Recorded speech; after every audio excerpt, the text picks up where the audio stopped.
Chapter 7.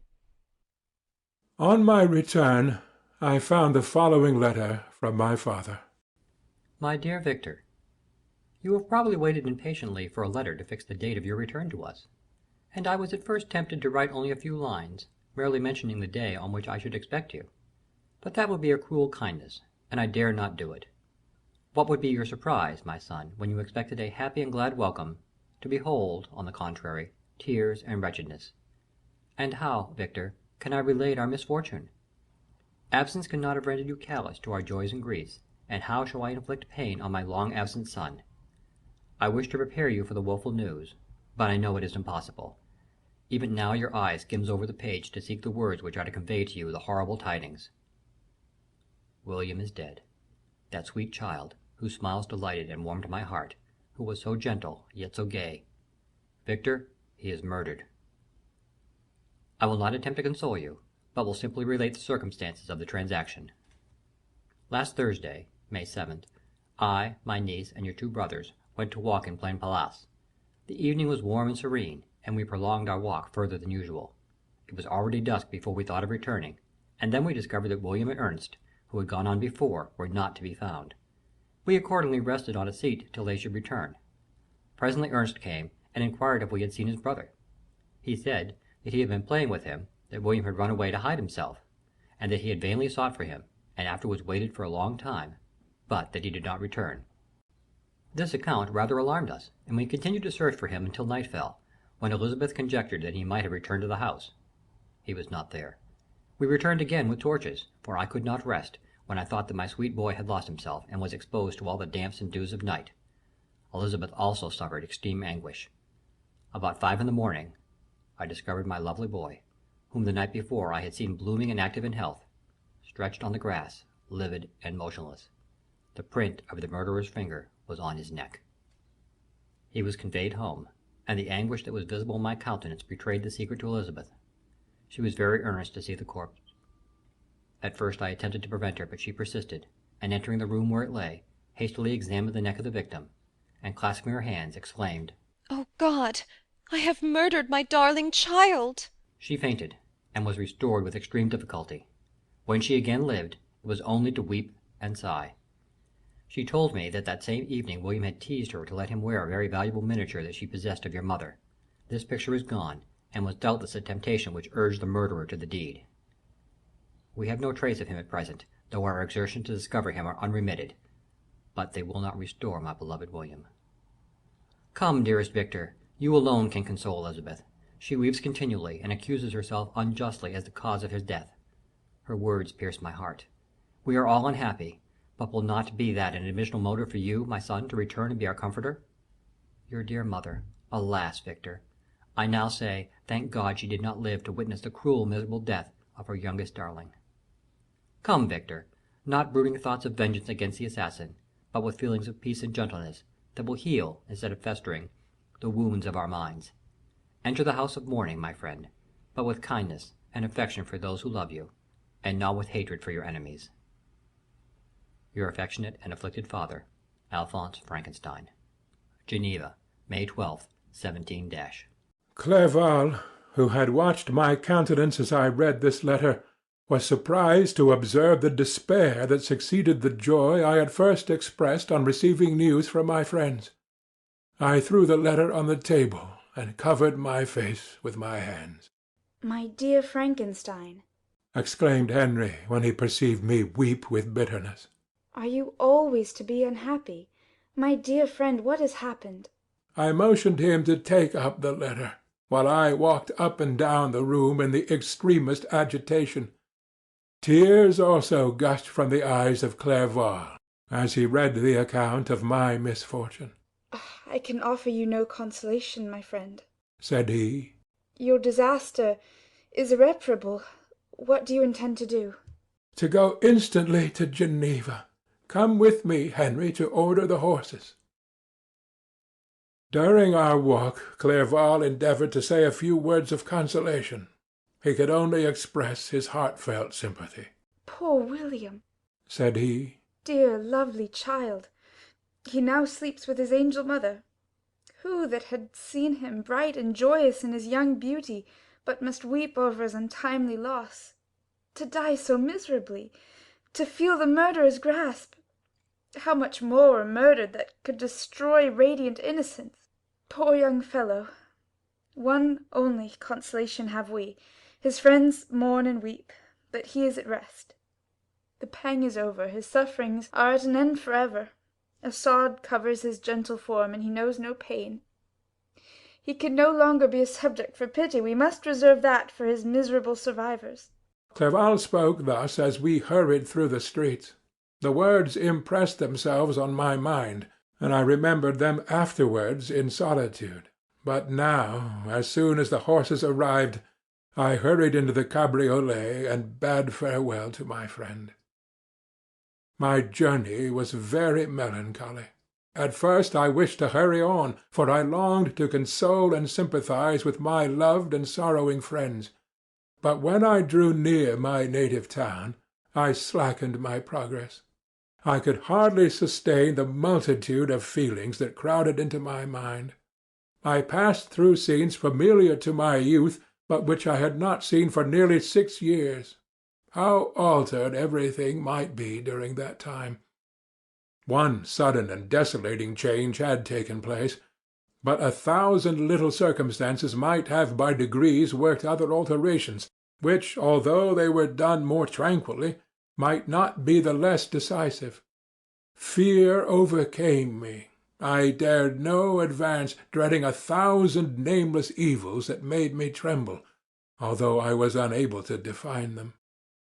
I remained 2 days at Lausanne in this painful state of mind. I contemplated the lake. The waters were placid, all around was calm, and the snowy mountains, the palaces of nature, were not changed.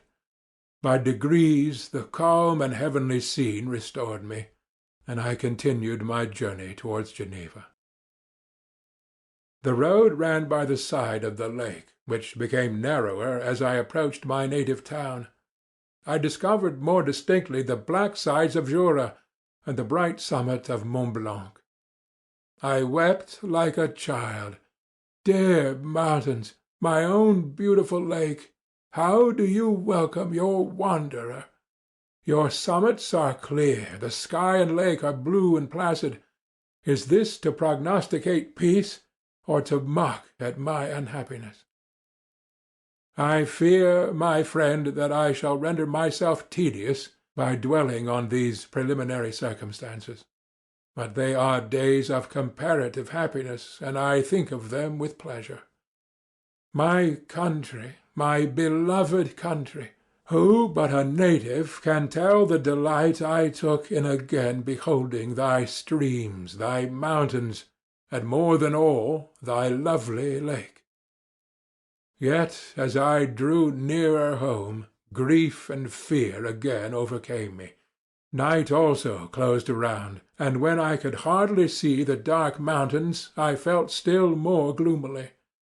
The picture appeared a vast and dim scene of evil, and I foresaw obscurely that I was destined to become the most wretched of human beings.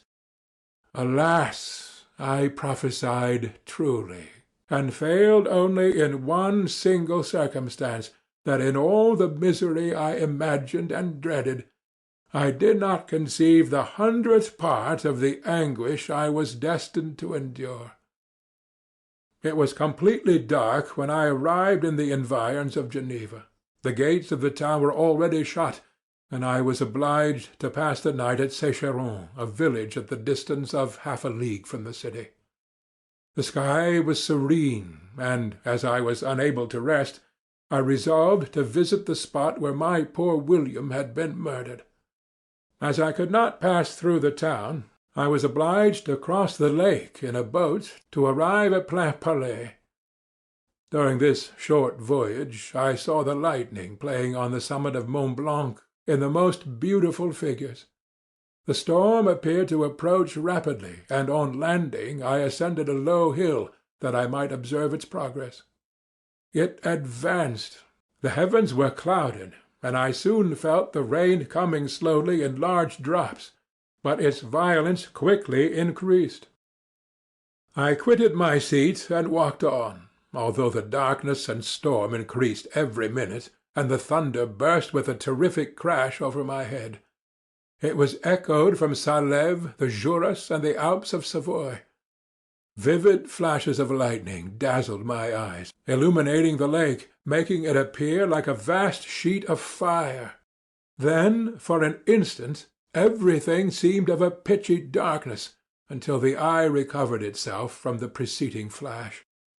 The storm, as is often the case in Switzerland, appeared at once in various parts of the heavens.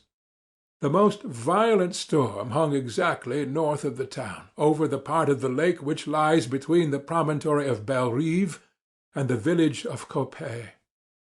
Another storm enlightened Jura with faint flashes, and another darkened and sometimes disclosed the Mole, a peaked mountain to the east of the lake.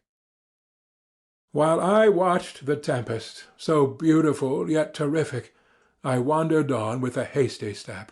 This noble war in the sky elevated my spirits.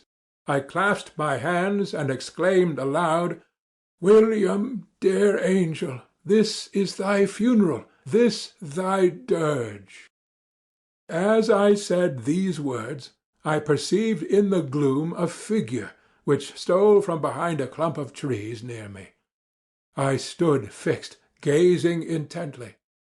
I could not be mistaken. A flash of lightning illuminated the object, and discovered its shape plainly to me.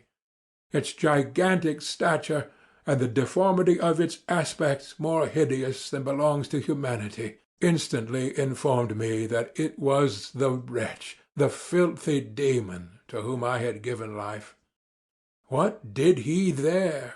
Could he be, I shuddered at the conception, the murderer of my brother? No sooner did that idea cross my imagination than I became convinced of its truth. My teeth chattered, and I was forced to lean against a tree for support.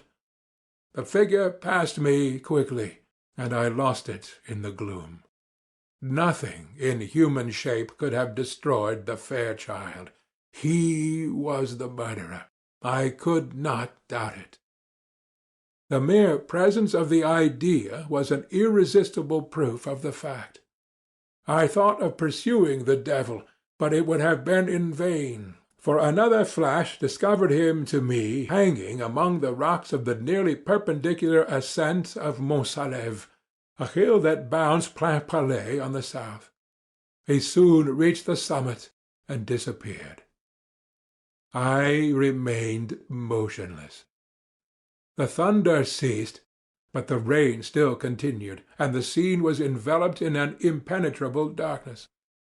I revolved in my mind the events which I had until now sought to forget, the whole train of my progress toward the creation, the appearance of the works of my own hands at my bedside, its departure.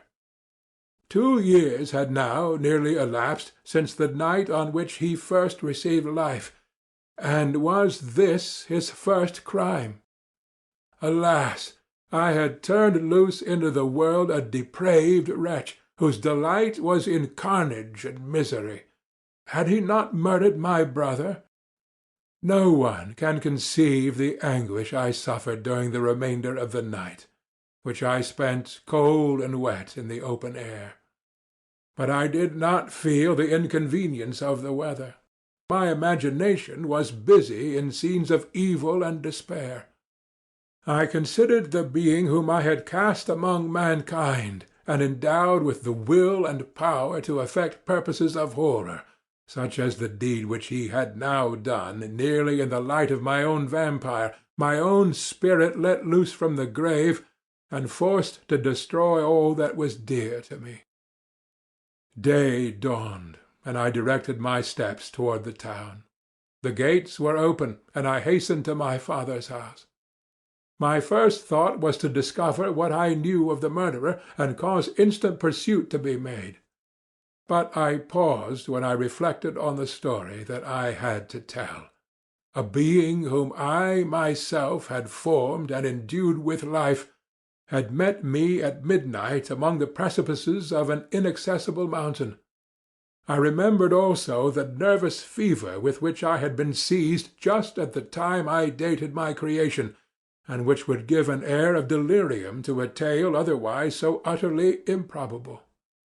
I well knew that if any other had communicated such a relation to me, I should have looked upon it as the ravings of insanity. Besides, the strange nature of the animal would elude all pursuit, even if I were so far credited as to persuade my relatives to commence it. And then of what use would be pursuit?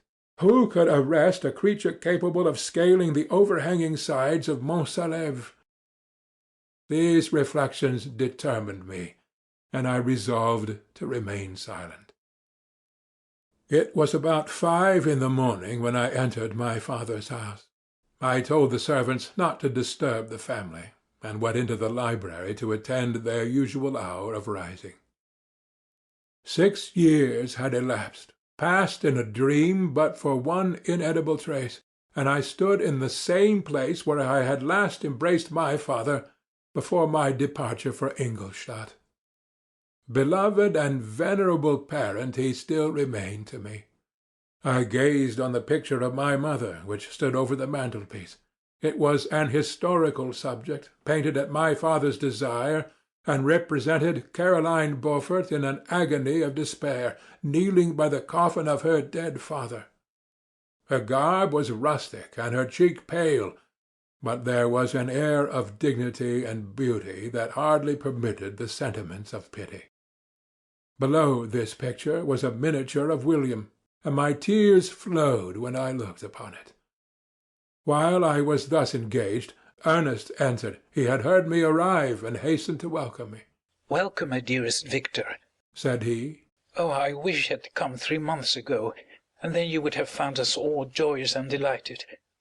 You come to us now to share a misery which nothing can alleviate, yet your presence will, I hope, revive our father, who seems sinking under his misfortune, and your persuasions will induce poor Elizabeth to cease her vain and tormenting self-accusations.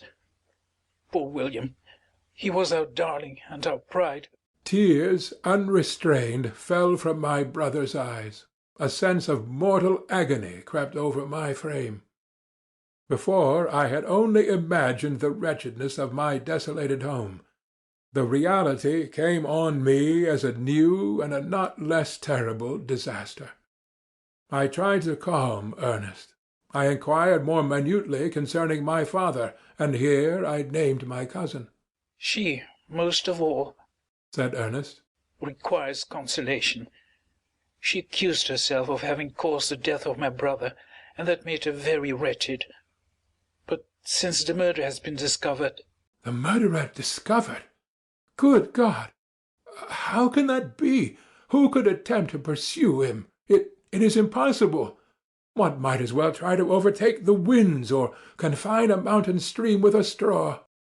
I saw him too. He was free last night." "I do not know what you mean," replied my brother, in accents of wonder.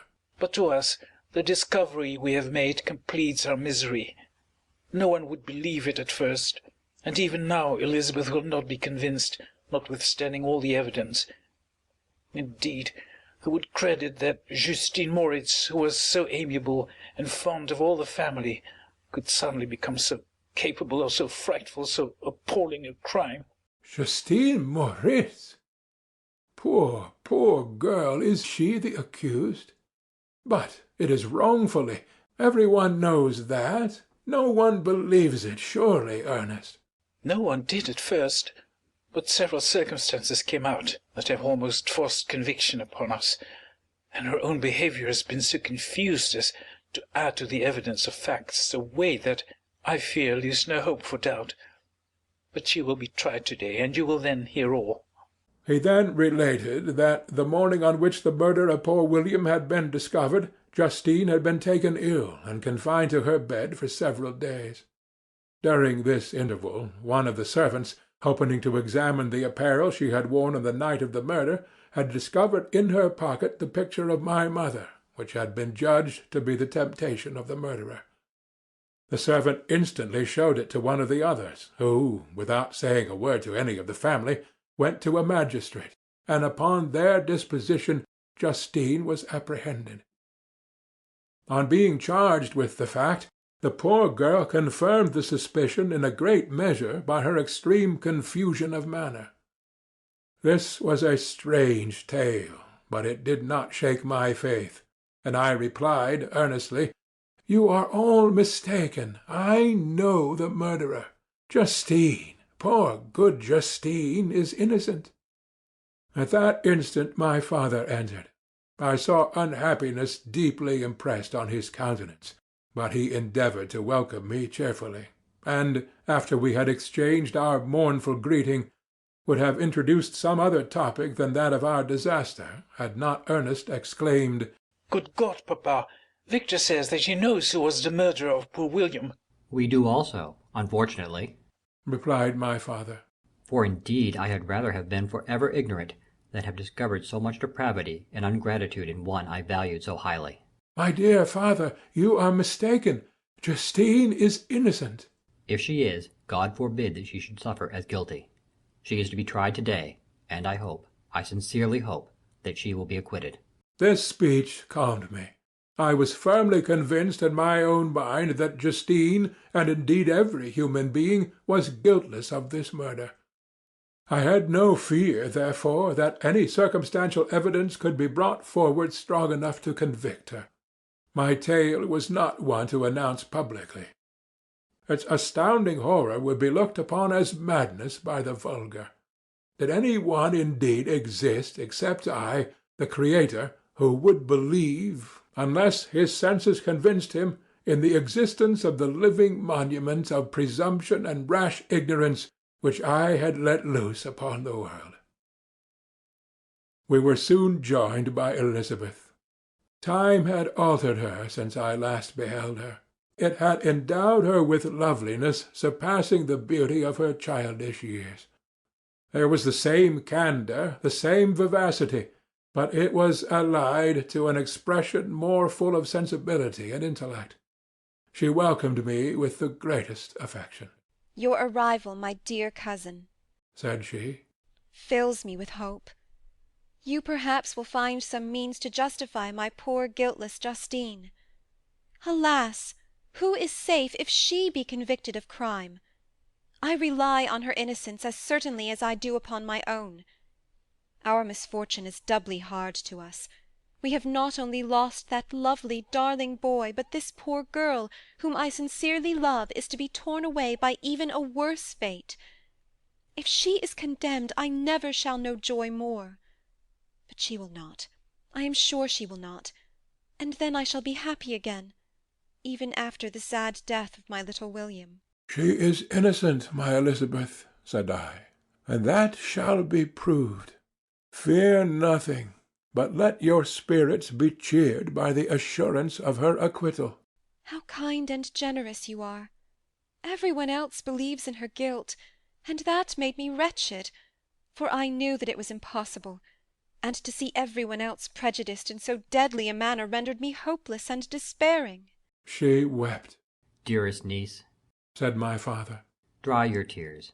If she is, as you believe, innocent, rely on the justice of our laws, and the activity with which I shall prevent the slightest shadow of partiality.